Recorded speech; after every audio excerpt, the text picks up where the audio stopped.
Muy buenas noches. En nombre de la Sociedad Boliviana de Endocrinología, Metabolismo y Nutrición, les queremos dar la más cordial bienvenida. Este es nuestro segundo día de nuestro coloquio Endos to Endos. El día de ayer hemos tenido una jornada muy buena, hemos aprendido muchísimas cosas y el día de hoy nos va a tocar un tema que realmente es muy interesante, el tema hiperplasia suprarrenal. Queremos recordarles que nuestros coloquios Endos to Endos están bajo las normas de la Sociedad Boliviana de Endocrinología y para poder tener el valor curricular deben asistir al 80% de los coloquios.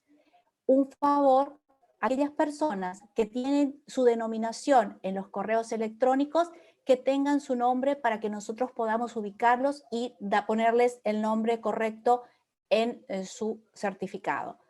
Ahora, sin más que decirles, les paso la palabra a la doctora Mariela Sánchez, quien va a hacer la presentación de este módulo. Buenas noches. Hola. Hola, buenas noches a todos. Realmente un gusto, un placer poder compartir un día más de Endos to Endos 2021 con todos ustedes.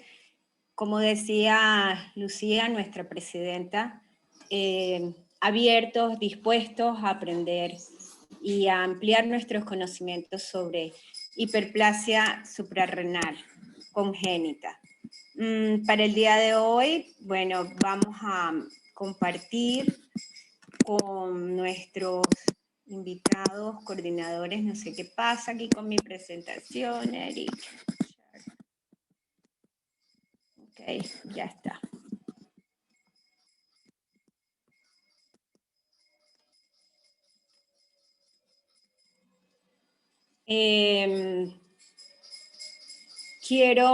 Quiero además, bueno, recordar que el Endos to Endos está siendo organizado por miembros de la sociedad. En esta oportunidad el tópico es de endocrinología pediátrica y bueno, pues le hemos dado la oportunidad a los endocrinólogos pediatras del país para que también nos acompañen y nos ayuden a actualizar nuestros conocimientos. Para el día de hoy, hiperplasia suprarrenal congénita va a moderar el doctor, puse moderadoras, perdón, Cristian, no me di cuenta, el doctor Cristian Rengel de Cochabamba. Las palabras de bienvenida que nos la dio la doctora Lucía Ligerón y seguidamente vamos a tener la disertación de la doctora Roxana Peredo Portuño sobre hiperplasia suprarrenal congénita y seguidamente, sin espacios a preguntas, porque van a ir al final las preguntas y respuestas, la doctora Bani Sawane nos va a hacer la presentación de los casos clínicos. Previo a la presentación, quisiera dar la bienvenida al doctor Cristian Rengel, quien es egresado de la Universidad Nuestra Señora de la Paz. El doctor Cristian Rengel se especializó en pediatría en el Hospital Nacional Posadas, en la ciudad de Buenos Aires, Argentina. Hizo además su especialidad en endocrinología infantil en el Hospital Alejandro de Buenos Aires, Argentina. Actualmente el doctor trabaja en el Hospital de Niño Manuel Asensio de Cochabamba y se desempeña también como endocrinólogo infantil en la clínica Los Olivos, en Cochabamba. Le voy a dar una ligera introducción al tema porque realmente, y me tomo la libertad de hablar sobre hiperplasia suprarrenal congénita, que es un tema que nos apasiona a todos por lo interesante que es. Agradezco enormemente la participación de la doctora Roxana Peredo y de la doctora Bani Sawane. ya que la hiperplasia suprarrenal congénita es un grupo de trastornos genéticos, ¿no?, que afectan la expresión o la formación de enzimas a nivel de la glándula suprarrenal. Y estas enzimas permiten la síntesis a su vez de hormonas importantes como el cortisol, la aldosterona y los mismos andrógenos. Entonces, sé que la doctora Peredo va a profundizar al respecto, pero quería recordar nada más que existen dos formas, una clásica y una no clásica, y en el día de hoy la doctora Peredo va a hablar justamente de la forma clásica, que es la que más problemas nos trae, ¿no?, para el diagnóstico y el manejo, siendo la más interesante de todo. Justamente esta es causada por la deficiencia de la síntesis de la 21-hidroxilasa y bueno, también nos va a explicar el resto.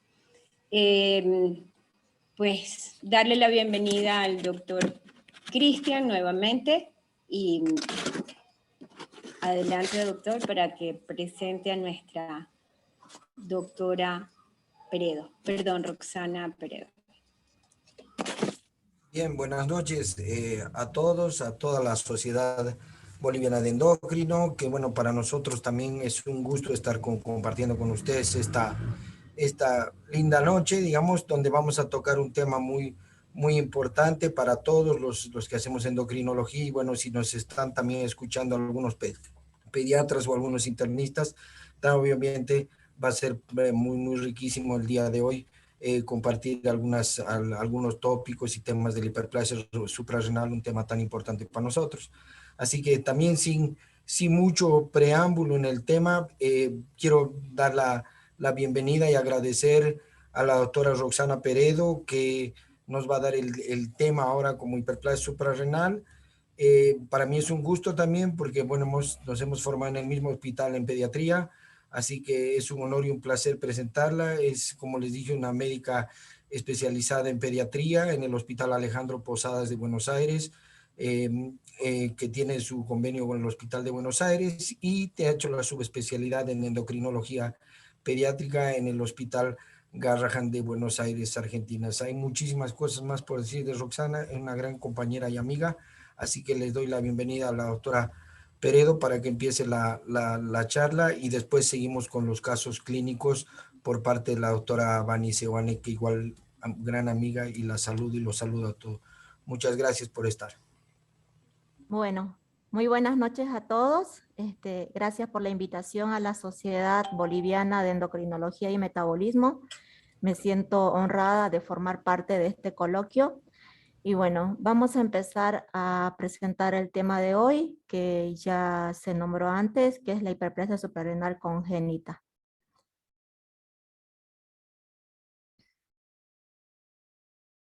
A ver.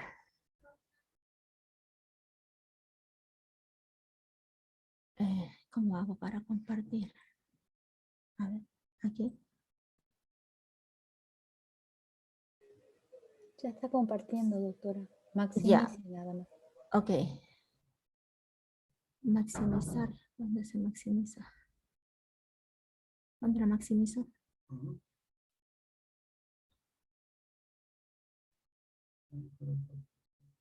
No, pero hay que maximizarlo. No. Esto hay que hacerlo por... A ver, espérate. No. O buscar pantalla completa, doctora. Pantalla completa. Mm. No. Pero hace rato funcionaba bien. A ver. Desde mi...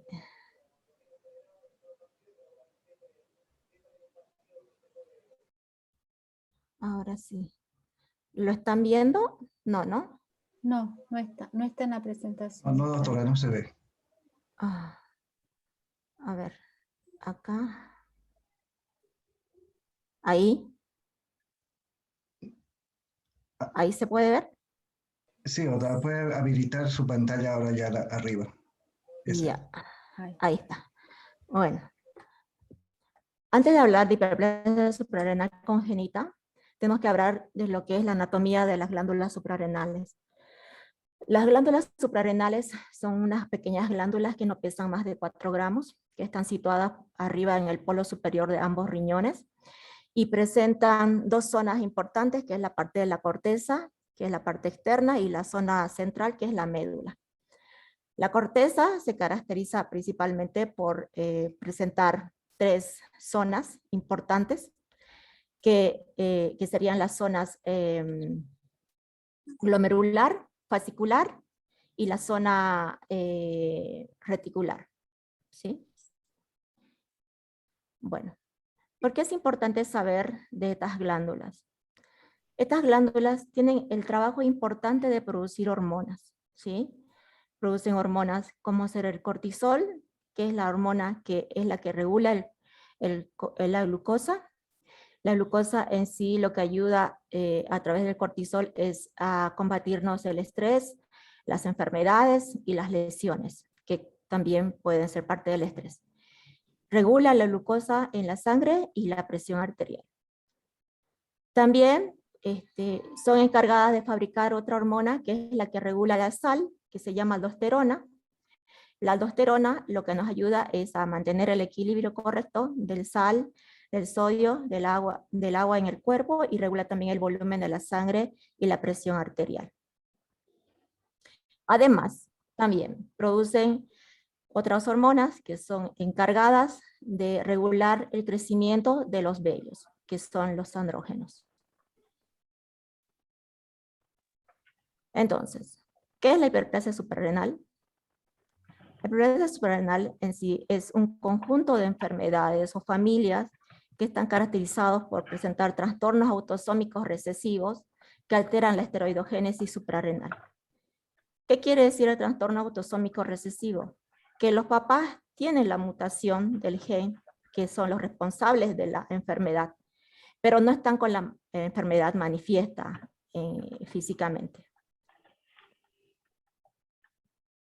Para entender de mejor manera la enfermedad de la hiperplasia suprarrenal congénita, hay que entender que tenemos el eje hipotálamo hipófiso adrenal, ¿sí?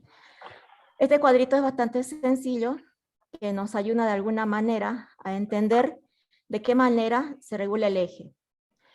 El hipotálamo, que está a nivel cerebral, a nivel de los núcleos paraventriculares, se forma la hormona corticotrofina, que esta va a ir a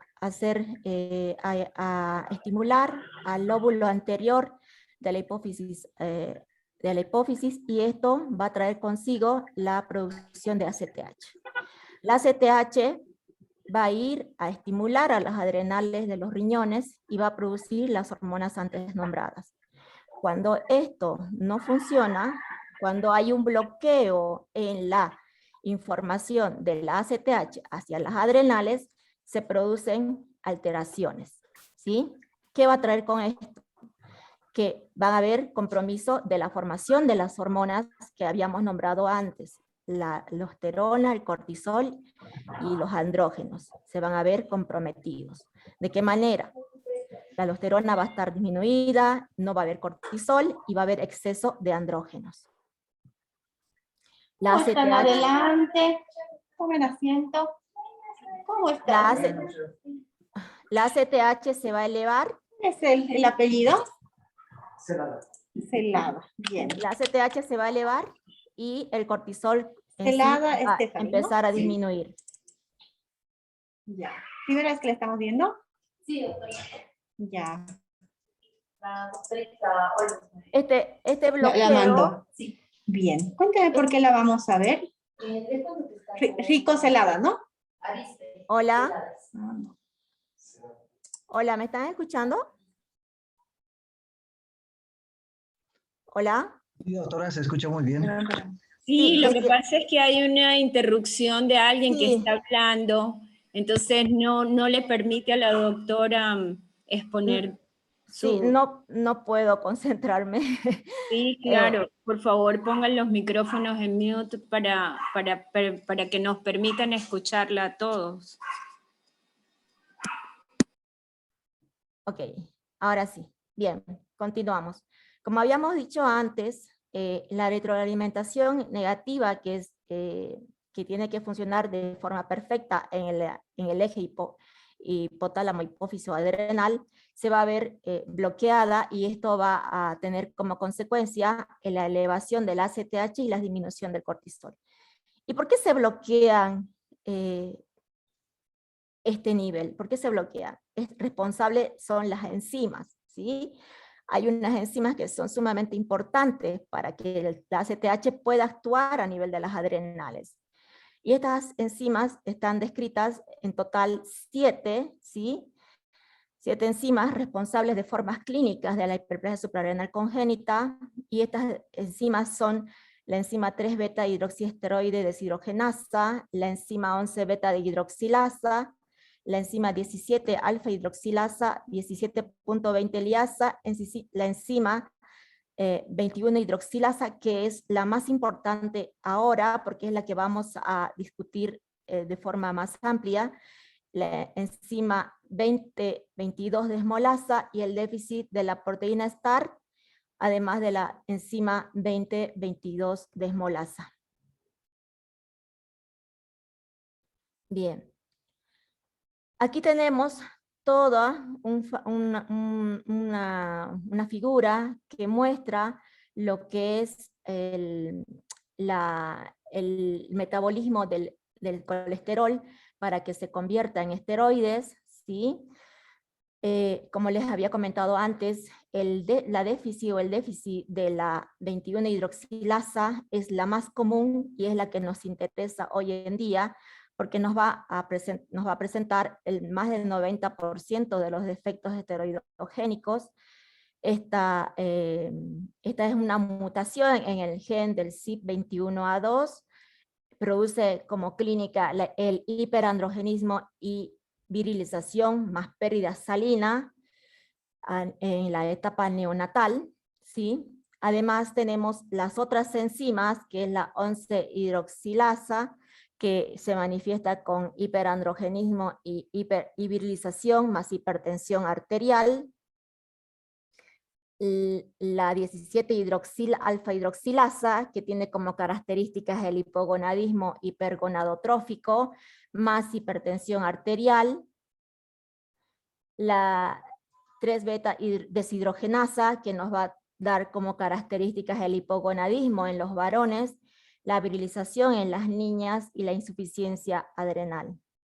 Además, el déficit de la proteína STAR nos va a traer el hipogonadismo hipergonadotrófico. Esta es una lesión grave, ¿sí?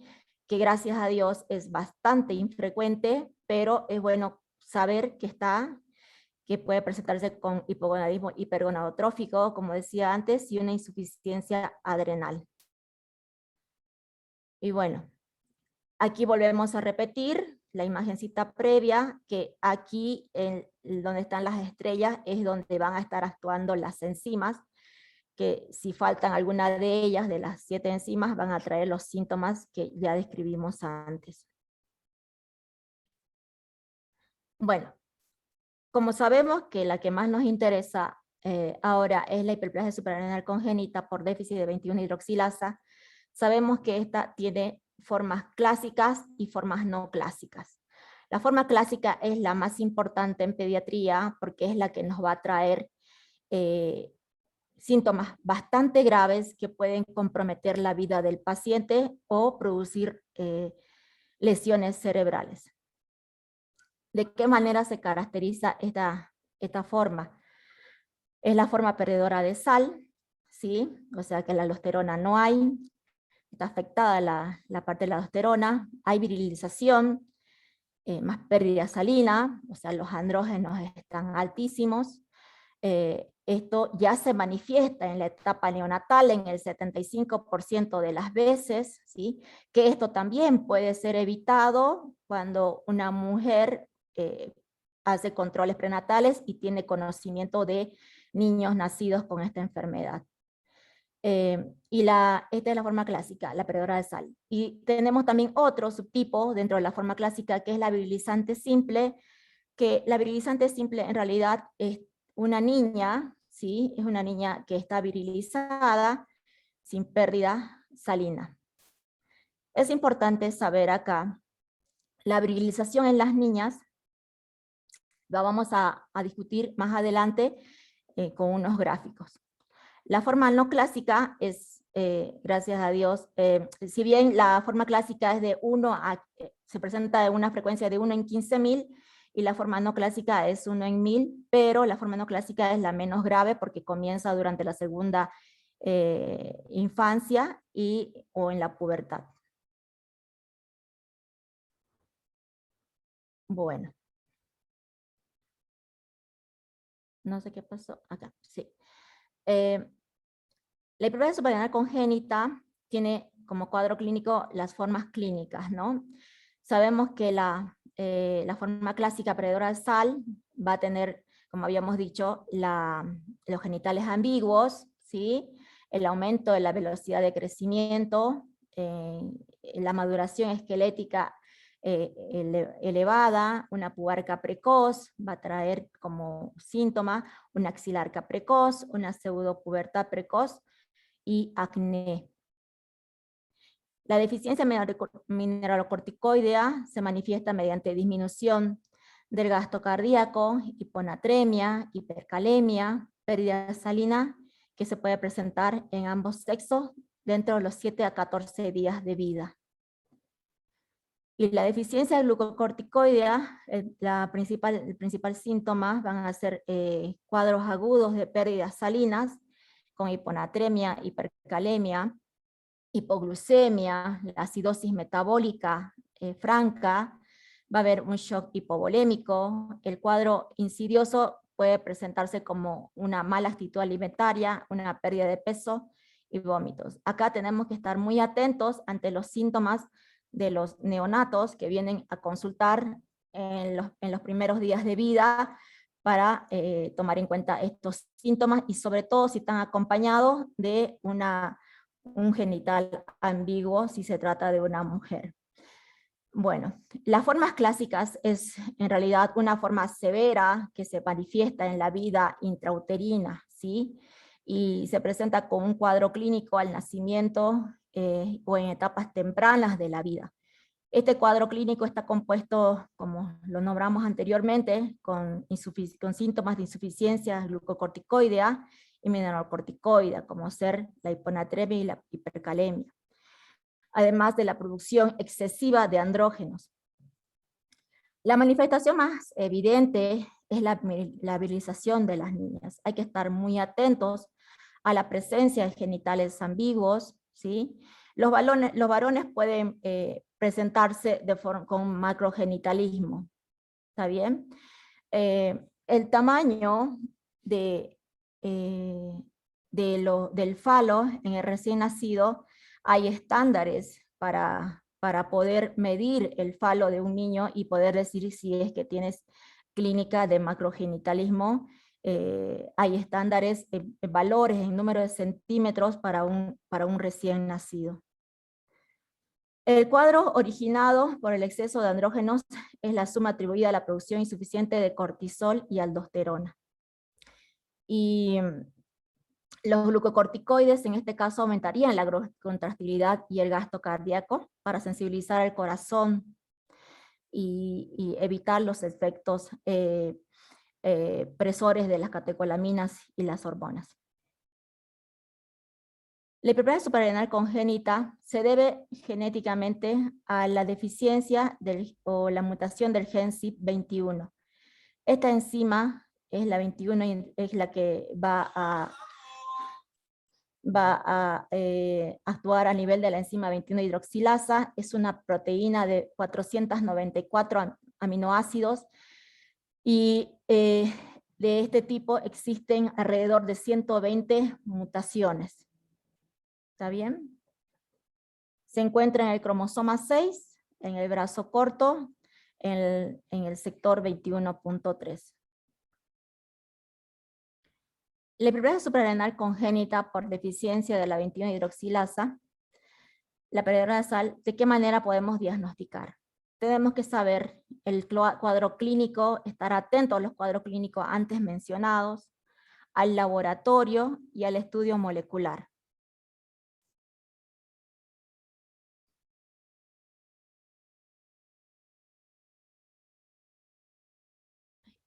Físicamente vamos a tener, como ya habíamos comentado antes, los genitales ambiguos en las nenas, la mala actitud alimentaria, la diarrea y los vómitos, la falta de ganancia de peso, la hiponatremia, la hipercalemia y un shock hipovolémico que puede traer consigo la muerte del paciente. Tal vez los síntomas primeros que podemos saltar a la vista y en la etapa de recién nacido son los genitales ambiguos. Aquí el neonatólogo tiene que estar muy bien, tiene que estar atento a la presencia de labios mayores y menores en condiciones normales, que tenga el meato uretral en el lugar correcto y que no tenga presencia de otras malformaciones. Aquí tenemos una nena que lamentablemente tiene virilizado el genital femenino. Podemos ver que tiene y ha formado el escroto y tiene una clitoromegalia. Si nosotros revisamos a esta paciente, vamos a notar que tiene ausencia de las gónadas en ambos escrotos o canales inguinales. ¿Sí? En la formación de los genitales podemos ver los estadios de Prader. ¿Sí?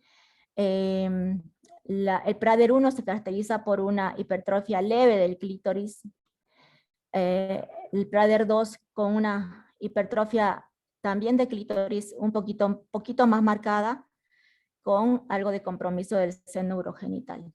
El Prader 3 y 4 tiene acompañado ya de hipospadia, o sea que el meato urinario no va a estar en la base, va a estar en el cuerpo del falo, ¿sí? O el clítoris hipertrófico, va a estar ahí en el camino, va a tener la hipospadia, y el Prader 5 ya va a ser la presencia del meato urinario en la punta del falo.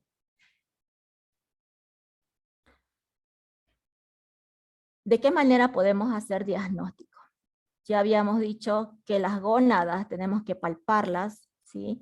Si vemos que las gónadas no son palpables y tenemos los genitales ambiguos, tenemos que pedir dosaje de la 17-hidroxiprogesterona, ¿sí? Que es el precursor que se va a elevar de forma rápida. El valor diagnóstico de la 17-hidroxiprogesterona tiene que ser un valor más de 10, y la AMH también va a estar elevada. La AMH es la que nos marca la reserva ovárica, ¿sí? Y la inhibina es la que tendría que estar ausente, ¿no? Porque no tendría que tener testículos en el caso de las niñas, porque son nada más virilizadas. Entonces la inhibina se produce en las células de Sertoli de testículo. Si no hay inhibina y tiene AMH y 17-hidroxiprogesterona positivo y AMH positivo, pues ya estaríamos pensando en una hiperplasia suprarrenal congénita. Niña, ¿no? Y también es importante hacer cariotipo para no apresurarse a la asignación del sexo. Bueno, la manera que podemos y que tenemos, que es un arma sumamente importante para poder diagnosticar esta enfermedad que compromete la vida del paciente, es el screening neonatal. El screening nos ayuda a, de alguna manera, pesquisar o encontrar estos pacientes que no tienen los síntomas graves aún y poderlos agarrar a tiempo y evitar que tengan la crisis salina para que no mueran. Bueno, la hiperplasia suprarrenal congénita, ¿cuál sería el tratamiento farmacológico? Principalmente es el reemplazo gluco y mineralocorticoideo, ¿sí? Hay que suprimir la secreción excesiva de andrógenos. Entonces, de esta manera vamos a tener que administrarle lo que le falta al paciente, que serían los corticoides de forma exógena, que en los niños es una dosis de 10 a 15 miligramos metro cuadrado día, que se tienen que dividir en 3 días para poder simular lo que es el ciclo circadiano. Y no tiene que pasar a una dosis mayor de 25 miligramos día. En los adultos, esto nuestros colegas de adultos deben saberlo mejor, la dexametasona se da una dosis de 0,25 a 0,5 miligramos y se da en 1 o 2 dosis, y la prednisona de 2 a 4 miligramos metro cuadrado día, que también se puede dar en 2 dosis. Cabe destacar que en nuestro país no tenemos hidrocortisona de forma legal. La forma en que la encontramos la hidrocortisona es en el mercado negro o de contrabando. No se pueden encontrar en farmacias, digamos, que tengan todo legal. La fluhidrocortisona, como sabemos que ahí está la aldosterona comprometida, se administra la fluhidrocortisona, que nos va a ayudar a mejorar la crisis o evitar la crisis hidrosalina, que se da una dosis de 100 a 200 microgramos día. Y en las virilizantes simples, si bien algunas no hacen la crisis hidrosalina, hay que ver, siempre medir el nivel de la renina plasmática, ¿sí? La actividad de la renina plasmática. Si vemos que está comprometida o tiene alto la actividad de la renina plasmática, tenemos que sí o sí medicarla también con fluhidrocortisona, aunque no tenga antecedentes de haber tenido la crisis hidrosalina. Y el cloruro de sodio se da pues de 1 a 2.5 miligramos día durante el primer año de vida, esto hasta que se empiece a tomar alimentos con sal en los niños. En cuanto al tratamiento quirúrgico, es bastante complejo y controvertido. Hoy en día, con las últimas guías del 2018 sobre el manejo de la hiperplasia suprarrenal congénita, se toma en cuenta mucho el pensamiento o la decisión de los padres en cuanto al tratamiento quirúrgico, ¿no? Pero en los centros que tienen recursos, digamos, con urólogos bastante adiestrados en cirugías de ambigüedad genital, urólogos infantiles que tienen un equipo ya armado, suelen hacerlo entre los 2 a 6 meses de vida. En cuanto al seguimiento, es importante en los niños ver que los que ya están tratados, ver cómo están creciendo, ¿sí? Porque si una característica que suelen tener estos niños es que empiezan a tener la maduración ósea adelantada, entonces tenemos que ver cómo está creciendo, la velocidad de crecimiento, el índice de masa corporal, para no pasarnos, eso nos ayudaría a ver si nos estamos pasando con la dosis de los glucocorticoides y no estamos yendo a un Cushing. Entonces tenemos que ver el índice de masa corporal, la estatura del paciente, la velocidad de crecimiento, ver también que no tenga signos androgénicos, que también nos va a ayudar a pesquisar si es que este paciente está infradosificado de glucocorticoides, porque no tendría que tener signos de hiperandrogenismo si está medicado de forma correcta. También una manera que tiene el impacto los andrógenos a nivel del hueso es que aceleran la edad ósea en estos pacientes, entonces que pueden comprometer la talla final de dichos pacientes. Y el laboratorio que ya habíamos comentado antes, que hay que dosar la 17-hidroxiprogesterona, la MH, la inhibina, la androstenodiona, todas las hormonas que son los andrógenos, para ver si estamos manejando bien con adecuada dosis de hidrocortisona, ¿sí? Hacer un ionograma, medir la presión arterial, es súper importante en estos pacientes. Y así también evitar trastornos metabólicos en el futuro. Muchas gracias.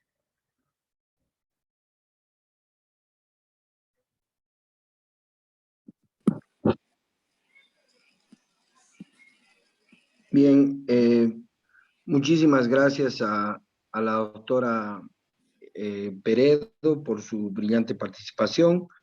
Y bueno, como decíamos, al final vamos a ver vamos a tener las preguntas respectivas, y quiero dar también la bienvenida para pasar eh, al otro grupo de lo que estamos haciendo, los casos clínicos, para presentar a la doctora Vani Seoane, que es la doctora que vive en Santa Cruz, y bueno, ella es médica pediatra del Hospital de Niños y endocrinóloga infantil del Hospital de Niños Mario Ortiz Suárez. Ella se ha formado en el Hospital Ricardo Gutiérrez de la ciudad de Buenos Aires, Argentina, y es también para mencionar que es una de las precursoras de hacer todo el tamizaje neonatal en Santa Cruz, y es miembro de la Sociedad Latinoamericana de Endocrinología Pediátrica. Así que por favor le damos la bienvenida a la doctora Seoane para que nos pueda presentar aquellos casos clínicos que nos interesan a todos.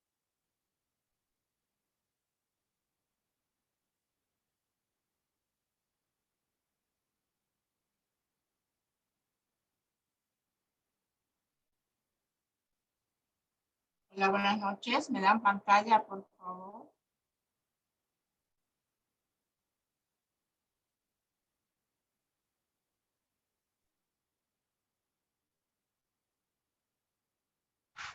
Doctora Vani, solo tiene que habilitar su video.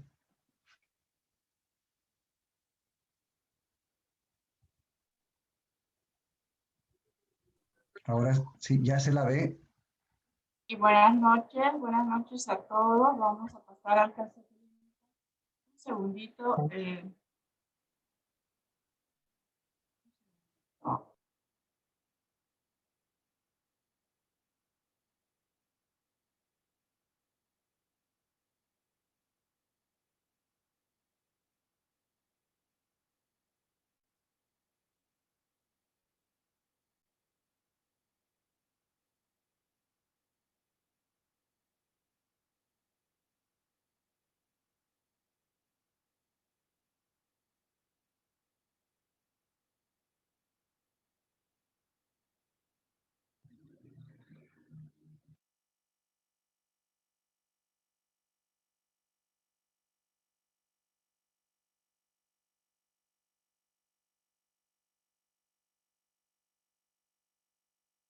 Recording in progress.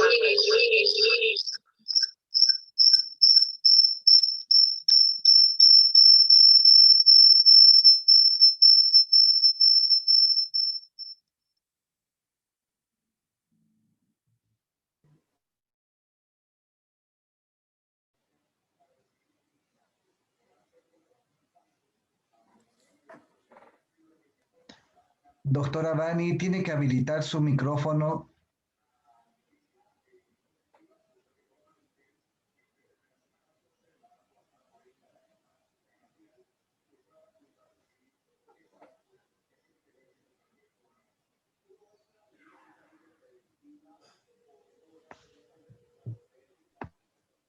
Ok, hola. ¿Me escuchan?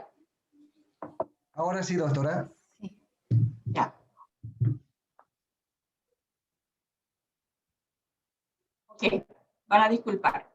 Entonces, estaba hablando de que se trata de un paciente que nace en el 2013, segundo hijo de un embarazo controlado, 38 semanas por cesárea, Apgar 8-9, un peso de nacimiento de 3,900, una talla de 54 centímetros.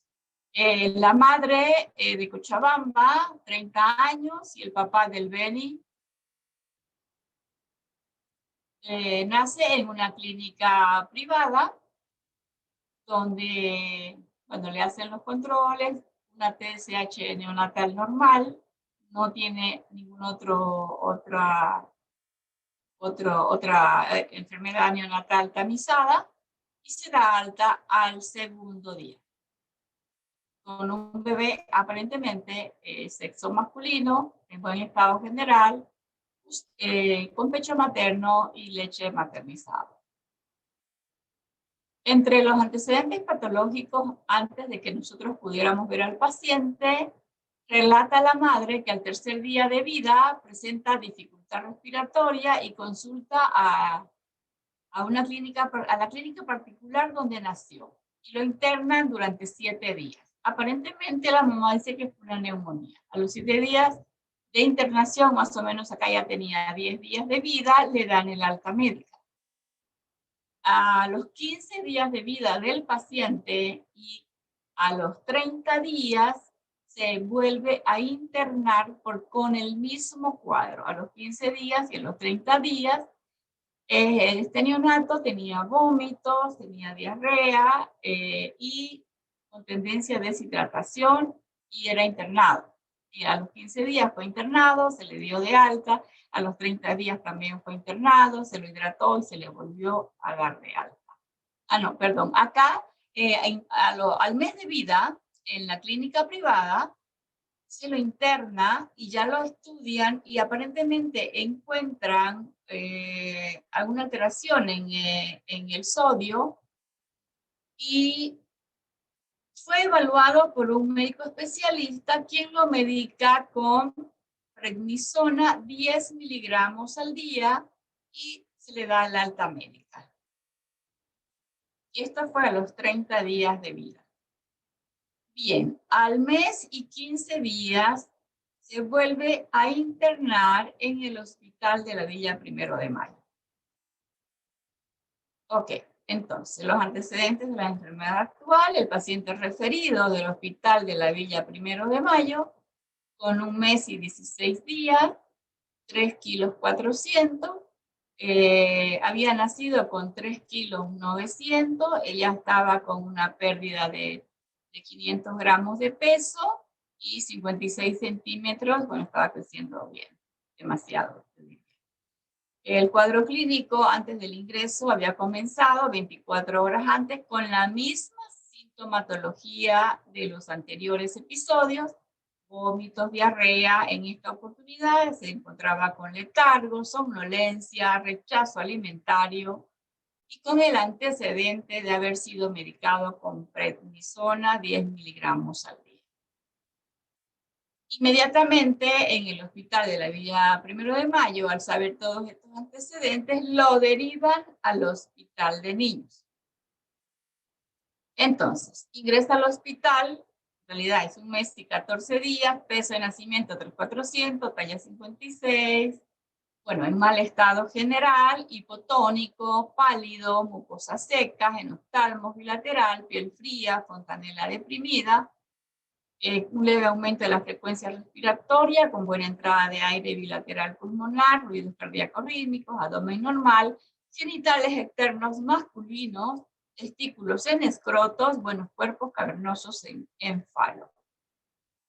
Los diagnósticos presuntivos en la emergencia del hospital de niños: obviamente una deshidratación moderada, según lo que dice la historia clínica, disturbio metabólico y con ya el antecedente de que pudiera ser una insuficiencia suprarrenal, dado la medicación que estaba recibiendo.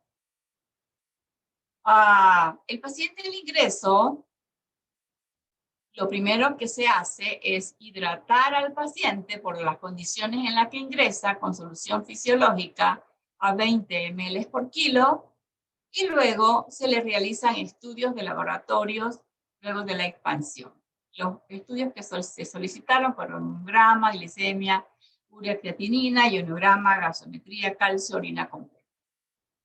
Luego requiere una segunda fase con solución fisiológica a 20 ml por kilo durante su estadio en la emergencia, y una corrección. Ahora les voy a mostrar la evolución de los laboratorios. una corrección de una hiponatremia severa según protocolo con solución hipertónica al 3%. Y dentro de los estudios se encontraba una acidosis metabólica que también fue corregida en la emergencia. En el segundo día de internación recibe una tercera fase con solución fisiológica según lo que se estudia en la historia clínica y queda con sodio 105. Acá aún no había sido evaluado por endocrinología. Ok, acá tenemos un resumen entonces de laboratorio. Vean ustedes el sodio de ingreso de 93.5 miliequivalentes. Realmente prácticamente incompatibles con la vida. Y un potasio de 8,32. Con esto ingresa el paciente, por eso fue que se realizan las correcciones de la hiponatremia, se quita el potasio de las soluciones siguientes y al día siguiente el sodio por las correcciones, porque aún todavía no había sido evaluado por endocrinología, ya sube a 116 con la solución con sodio 105. El potasio mantenía casi un leve descenso y el día 7 ya se hace la interconsulta con endocrinología con un sodio que estaba aparentemente en aumento, pero por las correcciones que se hacían con soluciones hipertónicas.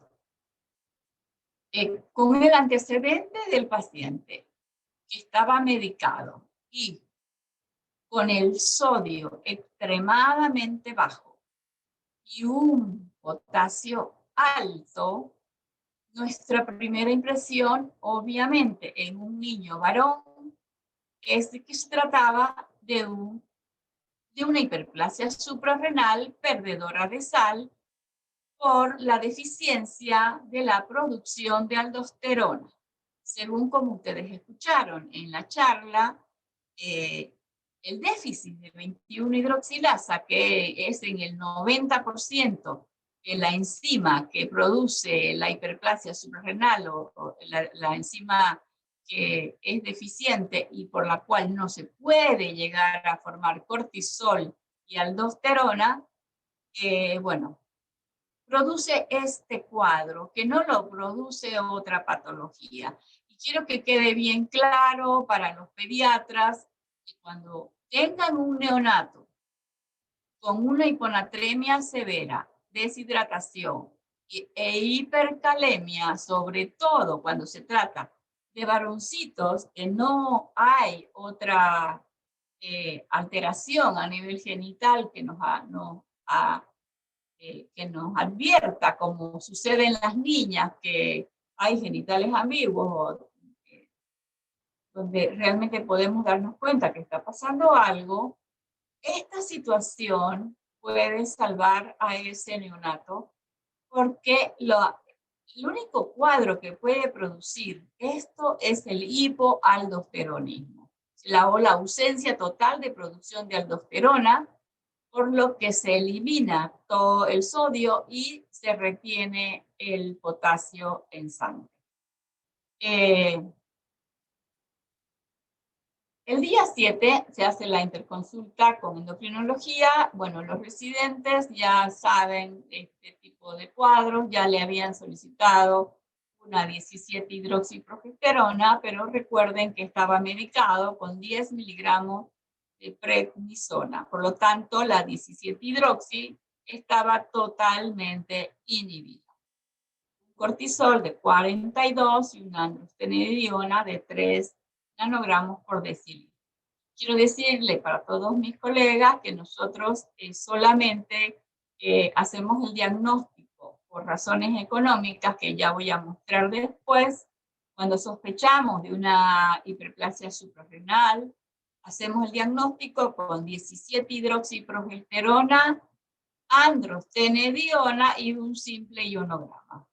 No pedimos nada más porque con esto ya tenemos el diagnóstico. Obviamente después se pueden hacer otras cosas si está dentro de lo posible. En el hospital es imposible hacer porque los pacientes son de escasos recursos. Bueno, ya una vez con el diagnóstico claro de que se trataba realmente de una hiperplasia perdedora de sal, se comienza a incrementar, el paciente ya estaba un poco más, ya estaba hidratado, mandamos preparar la solución de cloruro de sodio para darle vía oral y comenzamos el tratamiento que voy a hablar seguidamente para comenzar a disminuir paulatinamente la prednisona que estaba a dosis muy altas y darle el tratamiento oportuno con hidrocortisona. Eso lo vamos a ver ahora. Bueno, y así fue la evolución en los días de este paciente cuando ya comienza acá con el tratamiento con un símil mineralocorticoide, símil acción de la aldosterona, que es la fludrocortisona. Vemos cómo ya el sodio, el potasio va mejorando y el sodio va aumentando. Vean ustedes cómo estos pacientes no requieren ningún tratamiento para bajar el potasio. Solamente es agregar el mineralocorticoide, en este caso la fludrocortisona, y espontáneamente el paciente va eliminando el potasio, reteniendo sodio y va mejorando espectacularmente. Como podemos ver acá, que llega a una prácticamente ya un sodio bastante aceptable antes del alta. Bien. Vamos a ver el tratamiento. Estaba con prednisona, lo que hicimos fue una disminución gradual de la prednisona a un 25% por semana y agregamos la fludrocortisona, 0,1 miligramos vía oral, el cloruro de sodio vía oral. El paciente ya al tercer día ya tenía tolerancia oral, se encontraba hidratado, en mejor estado general, con buena tolerancia alimentaria, por lo tanto ya todo el tratamiento se podía comenzar vía oral con el cloruro de sodio y la fludrocortisona. Se va de alta con el sodio que vimos de 138 y un potasio de 4, y luego viene un control ambulatorio a las 3 semanas donde ya retiramos la prednisona y comenzamos el tratamiento con hidrocortisona, la cual la dosis fisiológica, como ya lo mencionó la doctora Roxana, es de 10 a 15 miligramos por metro cuadrado. Nosotros dejamos hasta que el paciente se compense, lo dejamos con una dosis al doble de la fisiológica, 2 semanas, y luego viene a control y ya lo bajamos a la dosis fisiológica de 10 a 15 miligramos por metro cuadrado día. Esto es muy importante, voy a recalcar acá, cuando reciban un recién nacido, es importante para poder calcular la dosis de hidrocortisona, hay que sacar la superficie corporal porque sabemos que es por metro cuadrado día. La fórmula para calcular la superficie corporal en un neonato es peso por 4 más 9 sobre 100. Entonces, la superficie corporal de este bebé era de 0,22. Por lo tanto, si nosotros queremos calcular la dosis de 10 a 15, es 0,22 por 15, nos da 3,3 miligramos al día que tenemos que darle a ese recién nacido como dosis fisiológica sustituta del cortisol, que la damos como hidrocortisona. Vean ustedes la diferencia y la escasa cantidad de hidrocortisona que necesita un niño o un paciente con una hiperplasia suprarrenal congénita y lo que estaba recibiendo. O sea, lo que estaba recibiendo era una dosis extremadamente alta, totalmente inadecuada, y la hiperplasia suprarrenal, bueno, siempre la vamos a medicar con hidrocortisona, porque es, aunque tiene una vida media más corta, se tiene que dar cada 8 horas, pero es el medicamento ideal para evitar otros efectos. Vamos a hacer entonces el cálculo de hidrocortisona. Hablamos que la dosis fisiológica que nosotros calculamos para el niño estaba en 15 miligramos por metro cuadrado día. Y si multiplicamos el peso del niño 3.4 por 0.22 nos daba 3.3, los cuales hay que repartir un poco más en la mañana, como 2/3 en la mañana, 1/3 en 8 horas y 1/3 en las siguientes 8 horas. Actualmente, esto es lo que estamos haciendo nosotros con nuestros pacientes y lo que hicimos con este paciente. Actualmente, algunos protocolos europeos están proponiendo hacer como el ritmo circadiano del cortisol está aumentado en la mañana, 8 de la mañana, desciende por la tarde, y por la noche nuevamente comienza a ascender. Ya algunos protocolos están haciendo la repartición de la dosis total de hidrocortisona, 2/3 en la mañana, 2/3 en la noche, y lo que queda, darlo en la tarde. Pero nosotros aún estamos así.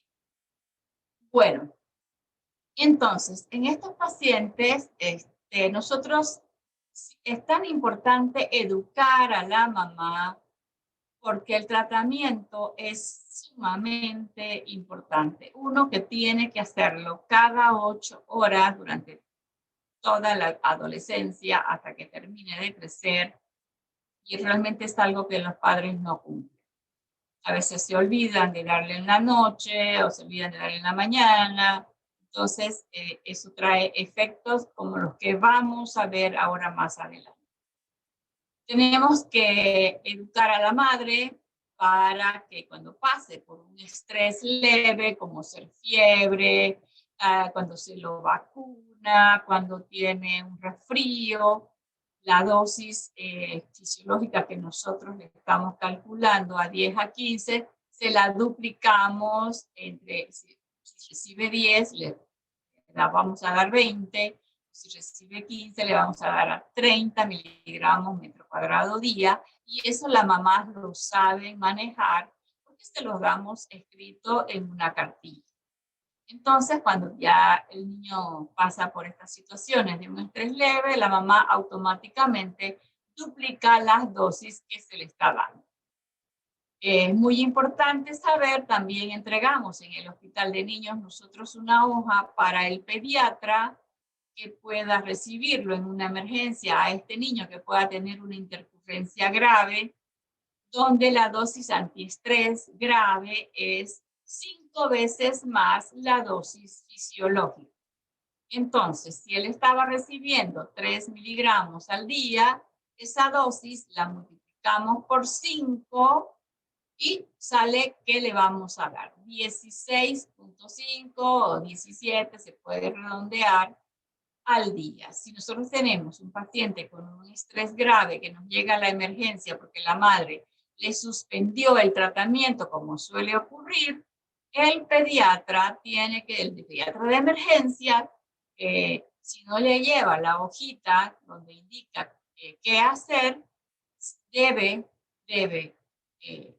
quintuplicar la dosis que normalmente la madre le va a decir que recibe. Si le dice, está tomando 5 miligramos cada 8 horas, bueno, hay que multiplicarlo por 5, y lo que hacemos es darle en bolo, porque si estamos ante un niño en estrés grave, por ejemplo, una enfermedad, o dejó de tomar el medicamento, lo damos en bolo, los 16 miligramos endovenoso de hidrocortisona, y luego estos mismos 16 los mantenemos los dividimos cada 8 horas y los mantenemos unos 3, 2, 3, 4 días, dependiendo del cuadro, dependiendo de qué se trate, el cuadro que lo llevó a tener un cuadro de estrés grave a este recién nacido o a ese neonato, ese lactante. Y entonces, esto es lo que nosotros les enseñamos a las mamás y que es muy importante saberlo y que también como pediatras que sepan el cálculo de la hidrocortisona, lo que es la dosis antiestrés leve, si es moderada, a veces yo suelo darle, pues suelo multiplicarle por no doble, sino el 3 veces, y si es grave, 5 veces. Ok. Bien, ¿cómo es la historia de este bebé? Vean ustedes el crecimiento que tuvo en los 2 primeros años de vida. Es tan importante también que hagamos el seguimiento de la velocidad de crecimiento, porque ella nos demuestra que el paciente está haciendo un mal tratamiento en este caso. Vean ustedes como que los primeros 9 meses se mantuvo bien y luego aparece a los 14 meses con una velocidad de crecimiento acelerada, ha cambiado de percentilo porque no le estaba dando la hidrocortisona. Las historias de que el por qué no le dan son muchas.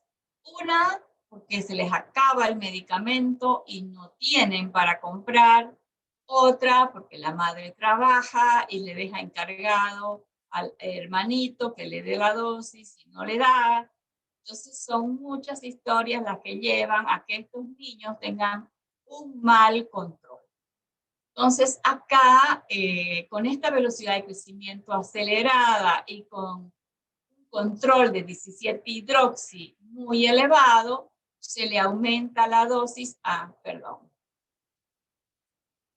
se le aumenta la dosis a 15 miligramos por metro cuadrado, se le dice que venga en un mes a control, pero no aparecen, es gente que de muy escasos recursos, lamentablemente, no sé por qué, pero bueno, por algo van al hospital, es gente que vive lejos, gente que vive en los pueblos, y no hay un asistente social para que ubique a estos pacientes y que se les haga un seguimiento. No existe eso en nuestro hospital, ni siquiera con el hipotiroidismo congénito.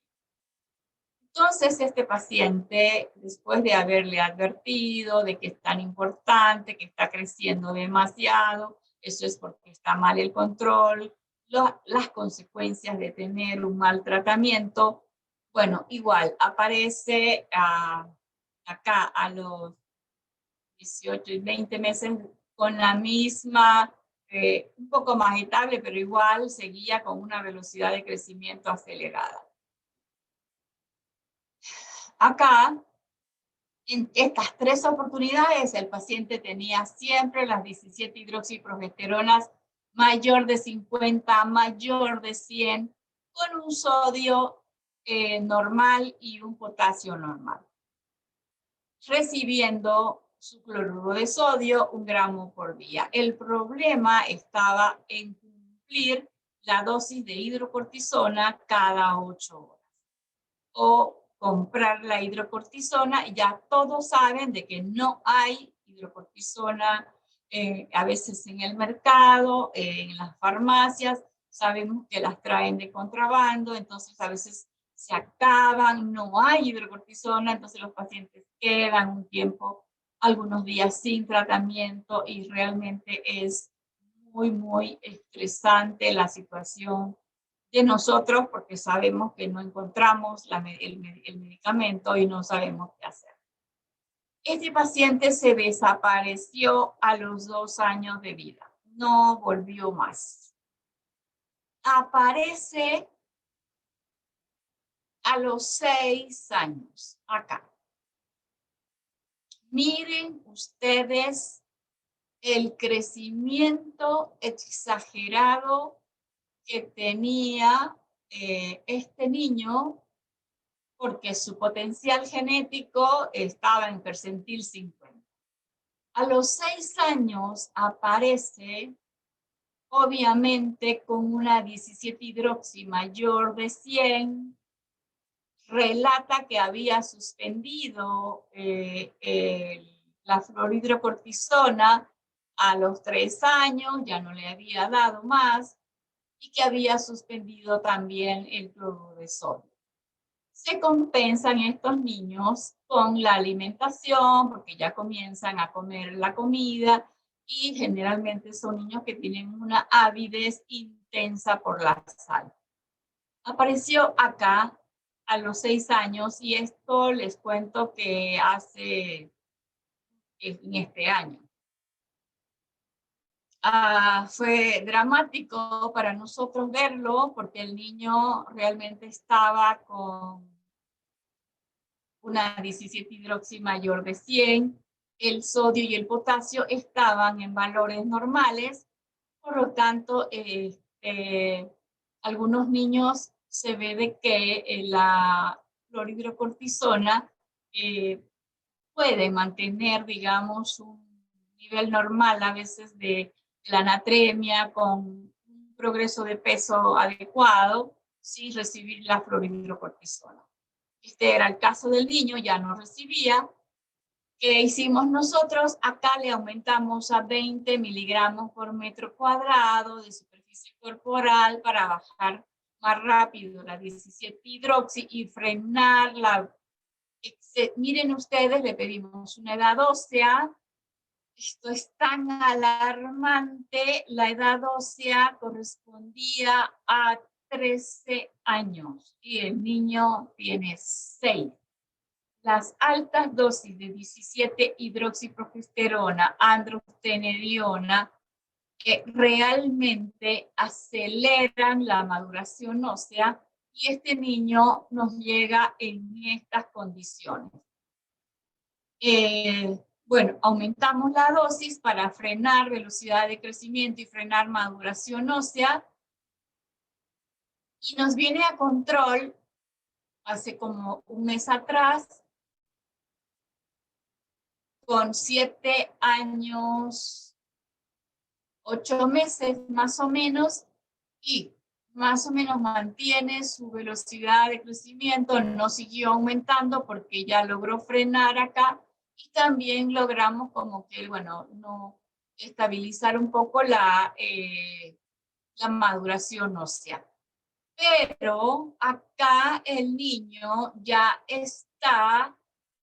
¿Qué es lo que sucede? ¿Qué es lo que sucedió con este niño? Que la excesiva dosis, la excesiva cantidad de 17-hidroxi, que inicia como una pseudo pubertad precoz, porque comienzan a virilizar al niño, desencadenan una verdadera pubertad precoz, y acá este niño nos viene ya con un estadio 2 de Tanner, donde había aumento del volumen testicular entre 4 a 5, una voz ronca, y bueno, la edad ósea de 14 años. Acá se le plantea, bueno, ni le planteamos, o sea, se le comunica a la mamá que es urgente hacer un tratamiento con un análogo para frenar el desarrollo de la pubertad precoz central, que ya ha producido este aumento de la edad ósea por la 17-hidroxi aumentada, pero no hay recursos. Es gente muy humilde que, imagínense ustedes, que ni siquiera vinieron a control, y llega en estas condiciones. Nosotros acá no sabemos qué hacer con este niño. Debe recibir análogos para evitar realmente que se desencadene una pubertad precoz, que este niño quede con muy baja estatura. Esa es la situación que vivimos a diario con muchos pacientes. Este es uno de los tantos pacientes que tenemos en el Hospital de Niños con hiperplasia suprarrenal congénita. Esto nos demuestra que la hiperplasia suprarrenal congénita es una patología donde se requiere realmente un control estricto del tratamiento, una concientización a los padres sobre el cumplimiento del tratamiento, y a muchos niños nosotros tenemos que comprarle el medicamento porque si no, realmente no lo hacen y se mueren en sus pueblos. Entonces es una patología sumamente compleja, se requiere demasiada experiencia para manejarla, y no tenemos los recursos para manejarla. Entonces, yo quiero que todos, como Sociedad Boliviana de Endocrinología, tomemos acciones realmente. Uno, sobre el tamizaje neonatal. Este niño no fue tamizado y tiene 8 años. Nosotros comenzamos el tamizaje en el 2009.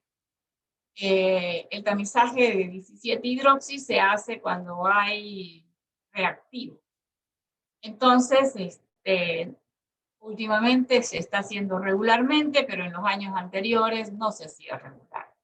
Entonces debemos realmente trabajar, hablar con el Ministerio de Salud para que se haga un buen programa nacional de tamizaje neonatal y estos niños no se pierdan, porque hay otros casos similares que no son tamizados, que aparecen con deshidratación severa, hiponatremia, hipercalemia y al borde de la muerte. Entonces es necesario realizar el tamizaje continuamente para poder detectar y evitar las complicaciones. Bueno, pero ¿cuál es nuestra realidad? Esta es una evolución, por ejemplo, del paciente, donde miren ustedes, al año y 2 meses ya habían problemas en su tratamiento. Acá tiene una 17-hidroxi mayor de 50, un sodio de 136, potasio 4,9. Acá la hacemos firmar a los padres, a la mamá, porque se les explica la importancia de la patología, se les explica la importancia de que cumplan el tratamiento y los hacemos firmar, le ponemos la huella digital, pero bueno, nada de esto funciona. Este es un ejemplo, esta es la historia del paciente cuando tenía 1 año y 2 meses. Bien, entonces, ¿cuáles son las conclusiones? Que la hiperplasia suprarrenal congénita no está incluida en las prestaciones del Seguro Universal de Salud para su diagnóstico, tratamiento y seguimiento hormonal. El tamizaje neonatal de esta patología es de suma importancia, pero no hacemos nada cuando tenemos un niño positivo porque no tenemos recursos para hacer el diagnóstico y el tratamiento. Este es ¿cómo se puede decir? Bueno, estos son los costos del tratamiento de la hiperplasia suprarrenal congénita actualizados. El costo de la fludrocortisona, que toma 1 vez al día, por lo menos tiene 50 comprimidos, cuesta 213 bolivianos. Los padres, cuando el niño se lo detectamos entre los primeros 15 días de vida, no tienen este dinero para comprar la fludrocortisona. Se la tenemos que donar nosotros o si no el niño se muere. La hidrocortisona más bien está económica, cuesta 42 bolivianos, y vienen cajas de 30 comprimidos. El costo para hacer el diagnóstico de este niño que nos viene con con una patología de esta, la 17-hidroxiprogesterona cuesta 120 bolivianos, la androstenediona 150, una testo 90 y ni pensar en hacer ACTH. Aparte ya ni se justifica, ¿no? Entonces cuesta 250 bolivianos. Miren ustedes, son más de 800 bolivianos lo que el paciente necesita para que nosotros le hagamos el diagnóstico y el tratamiento. No contamos nosotros con ninguna ayuda porque el seguro no lo cubre y tampoco contamos con personas voluntarias que vienen alguna vez, muy raro, no contamos, entonces es realmente un problema para los médicos que trabajamos en hospitales públicos, porque todos estos gastos en los primeros meses, al diagnóstico, se lo tenemos que nosotros dar, porque si no el niño no comienza con el tratamiento y el paciente se complica. Entonces es algo muy serio, que realmente vale la pena que tomemos acciones a nivel del Ministerio de Salud, porque no podemos seguir trabajando de esta forma con este tipo de pacientes. Entonces, sobre todo en los varones, ¿no? El diagnóstico de la hiperplasia suprarrenal es obligatorio que se haga por tamizaje, porque no siempre hay un aumento del tamaño del falo, ¿no? Este niño no tenía un tamaño normal, una hiperpigmentación un poquito más llamativa, que es común en todo recién nacido varón, por el exceso de testosterona al nacimiento, sí no llama la atención los genitales en un varoncito. Y en las niñas también es frecuente que, y les quiero hacer una recomendación, es que hay neonatólogos o pediatras en el auditorio en este momento, la importancia de hacer una buena revisión de los genitales. Porque muchas veces las niñas que vienen androgenizadas con hipertrofia de clítoris, con los labios mayores que parecen escrotos, son asignados como varones, porque no se les ha hecho una buena revisión de los genitales. Y me ha pasado en varias oportunidades de pacientes en lugares públicos muy importantes. Entonces, el hecho de que cambiarle de sexo, hay que, incluso hasta el nacido vivo, dice varón, y sin embargo se trata de una niña, es bastante complejo. Entonces, hay que revisar bien, con eso nos vamos a evitar complicaciones de este tipo, pero lo más importante, insisto, es el hacer el tamizaje neonatal, que nos va a alertar sobre lo que es esta patología tan compleja, tan importante y que puede costar la vida de ese neonato si no lo diagnosticamos a tiempo. Bueno, creo que nada más, hasta ahí. No más, y eso es todo. Muchísimas gracias.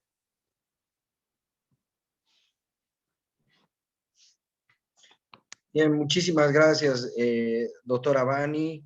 La verdad que muy interesante y bueno, siempre coincidimos con muchas cosas porque aquí en Cochabamba nos ha pasado así, era lo que contaba la doctora Bani, era básicamente lo mismo que nos ha pasado a nosotros en nuestra experiencia. Ahora estamos viendo este paciente que también casi exacto, pareció que estaba leyendo mi paciente, no sé en qué momento le he prestado, creo, la diapositiva, pero era un paciente que tenemos bastante similar. Entonces es muy importante tomar en cuenta lo que dice la doctora Bani de la pesquisa neonatal y también es importante recalcar que tanto los genitales ambiguos resultan siendo una emergencia endocrinológica. Por lo tanto, bueno, muchísimas gracias a las dos y a las dos expositoras y queríamos ver si hay algún tipo de pregunta para cualquiera de las dos expositoras. Por favor, que hagan las preguntas al chat.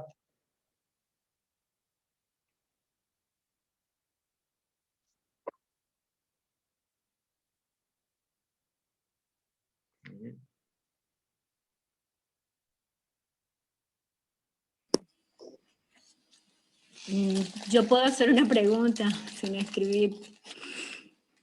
Sí. Para la doctora Peredo.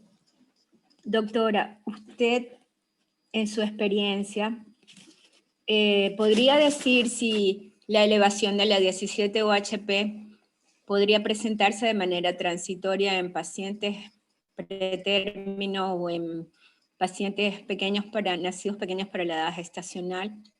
¿Y qué pronóstico tienen? Doctora Roxana Peredo, por favor, active su micrófono. Los niveles de 17-hidroxiprogesterona se deben adecuar a la edad gestacional y al peso. Entonces es muy importante tomar en cuenta esos valores. Nosotros estamos queriendo hacer nuestros propios valores, pero no los tenemos aún. Pero hacemos un seguimiento a estos bebés muy estricto. Si es que salen altos, si no hay ninguna otra clínica, vamos a controlar, tenemos en control cada semana, cada 15 días. Es variable. Ok, no está establecido y no hay entonces percentiles para la relación. Acá había un comentario que dice, sugerencia, el control y seguimiento del tratamiento se debe realizar con medición de testosterona, delta 4, y tratar de llevar a niveles normales o percentil 75.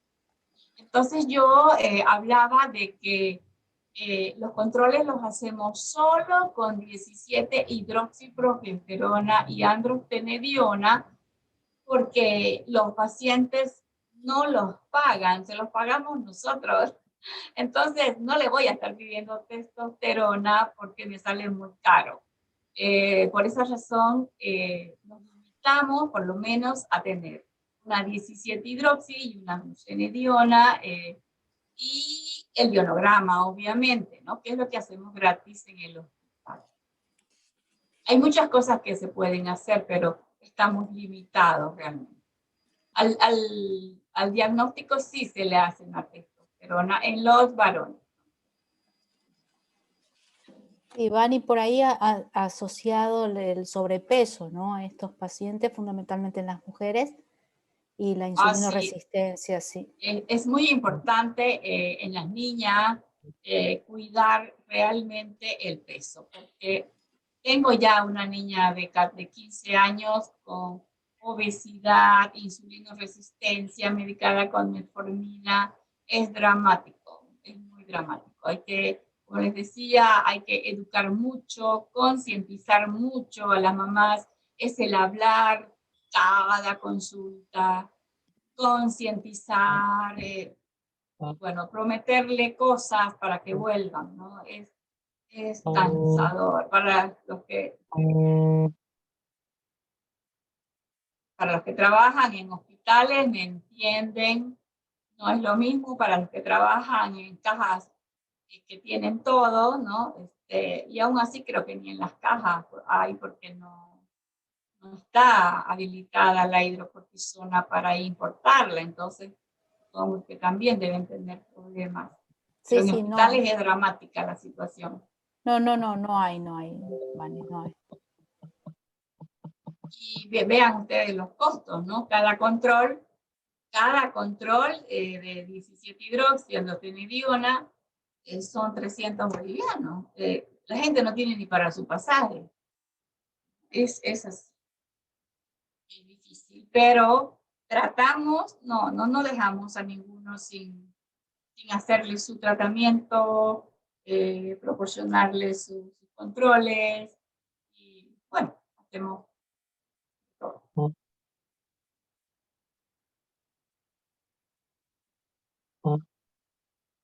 Sí, perfecto. Creo que no veo ni una pregunta más. No sé si me pueden ayudar también ustedes con esto. No veo ninguna pregunta. La verdad, que han sido muy buenas las exposiciones. Espero que todos hayamos aprendido, hemos seguido aprendiendo, como es costumbre en nosotros. Así que creo que nada más, porque no hay ninguna otra pregunta. Nuevamente agradecer a la doctora Roxana Peredo por la presentación. Obviamente a Vani, un abrazo también y muchísimas gracias por el caso clínico. Y nada, ahora veamos con Mariela, muchísimas gracias a todos por estar. Y bueno, esperemos seguir con estos coloquios que todavía aún falta de la Sociedad Boliviana de Endocrinología. Así que muchísimas gracias y doy el paso a la doctora Mariela Sánchez o a la doctora Ligerón para que se despidan del curso. Muchísimas gracias, doctoras, y hasta la próxima. La verdad, Cristian, gracias a ti por tu buena disposición y bueno, por apoyarnos. Sí, una última pregunta. Yo tengo una última pregunta, Vani. A veces nosotros recibimos como endocrinólogos de adultos referencias de dermatólogos que envían a adolescentes ya con un hirsutismo importante. Y entonces al iniciar el estudio nos damos cuenta que tienen una 17 OHP elevada. La verdad, yo particularmente me cuestiono, o sea, ¿será una congénita no perdedora de sal, llegó ahorita, o es una de aparición tardía? ¿Y qué hacer, ¿no? ante este diagnóstico diferencial, que si se trata de una congénita no perdedora de sal, o una hiperplasia de aparición tardía, si le damos o no tratamiento. ¿Cuál sería tu opinión respecto a esto? ¿Para quién es la pregunta? Para ti, Vani. Ah, ya. Bueno, si tiene la 17 alta basal, como que no hay duda de que es una virilizante simple, puede ser. Ahora, sí. ¿Qué sucede si tiene las mismas características y lo comienzas a estudiar? Hay que hacer la prueba de estímulo con la ACTH, donde vas a tener una basal por ahí normal, pero a la hora, a los 60 minutos, vas a tener un pico de 20, de 30, como que también tengo niños que son virilizantes simples, que llegan con vello pubiano, aumento del tamaño del pene, por ahí 6 años de edad, ¿no? Entonces, estos niños son virilizantes simples, no perdedores de sal, y lo que le hacemos para confirmarlo es hacer la prueba de ACTH endovenosa, semidiobasal y a los 60 minutos. Con eso, y la edad ósea, que generalmente siempre está muy elevada, ya tienes el diagnóstico y el tratamiento es igual con hidrocortisona a dosis inhibitorias fisiológicas hasta que normalicen. Y el tratamiento para estos niños también es hasta que completen su estadio puberal, cierren cartílago de crecimiento para recién pasarles a dexametasona. Es igual, solo que no usan mineralocorticoides. Yeah. Hace la prueba de ACTH. Ok, gracias. Bueno, nuevamente dar las gracias a los participantes. Creo que tenemos una pregunta más. Sí, hay una pregunta más. Ok. A ver, preguntan, Vani. Primero felicita a la doctora Vázquez por las ponencias muy útiles de esta patología tan compleja, y a la doctora Vani le parece si llegaron a usar prednisona en vez de hidrocortisona. Si fue así, ¿qué diferencias se encontró en el uso de uno u otro tratamiento? Esa es la pregunta de la doctora Vázquez. No, la prednisona no está indicada en el tratamiento de un recién nacido. Mucho menos a dosis tan altas, porque le van a producir más bien pushing, ¿no? Entonces, no está en claro. Eso se lo suspendimos. El niño tenía solamente creo que 15 días con prednisona cuando llega al hospital. Entonces se la suspendimos, como dije, 25% por semana, y luego quedamos con hidrocortisona. No se debe usar. no se debe usar ningún otro, para la fibrosis suprarrenal no se debe usar, solamente está indicada la hidrocortisona a dosis fisiológica. Y la dosis fisiológica es 10 a 15 miligramos por metro cuadrado día. Esa total se divide en cada 8 horas. Así que es una dosis muy bajita. Ahí sacamos el tabú de muchos pediatras que dicen, a veces algunas mamás, ¡uy, está con corticoides! ¿Cómo? Toda la vida va a recibir corticoides. No, no puede ser. Se va a enfermar de los huesos, que no sé.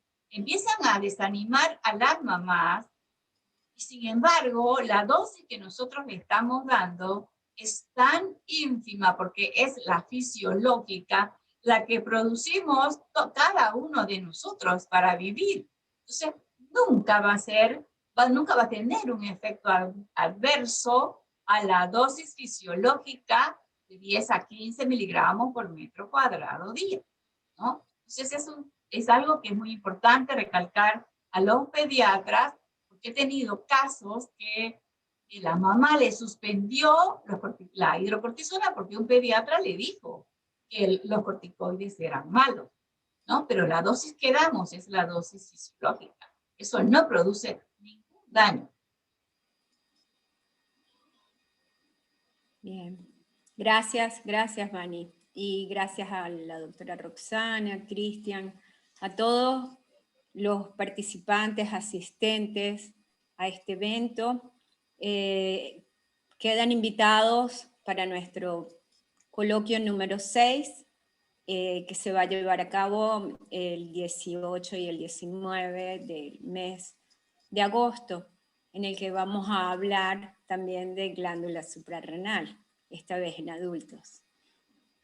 Así que les haremos llegar la invitación con tiempo y el link también.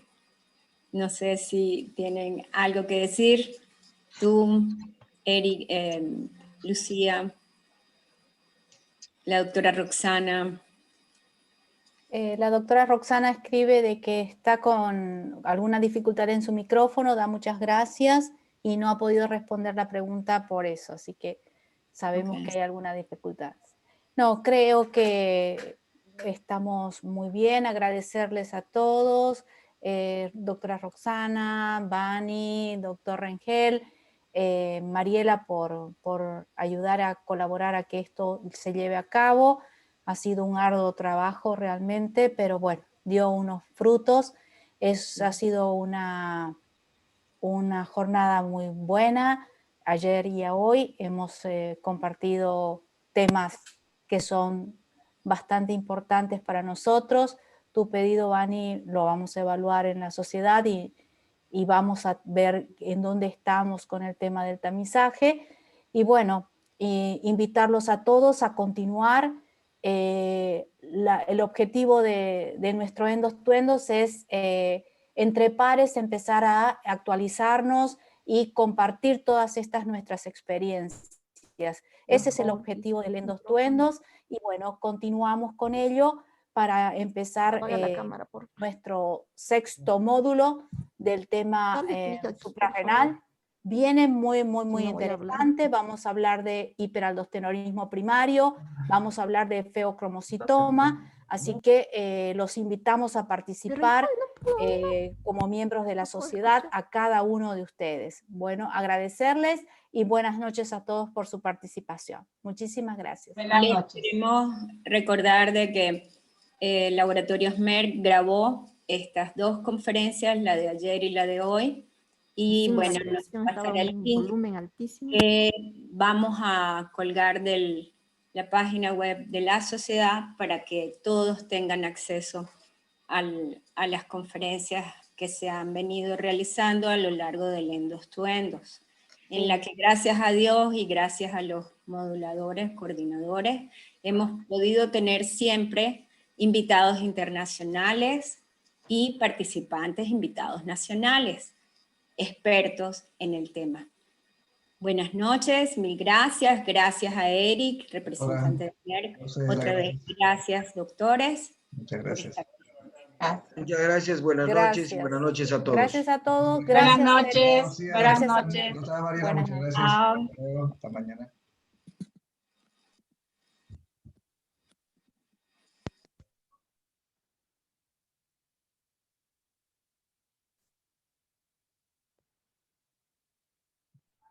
Ponelo a mute, por favor.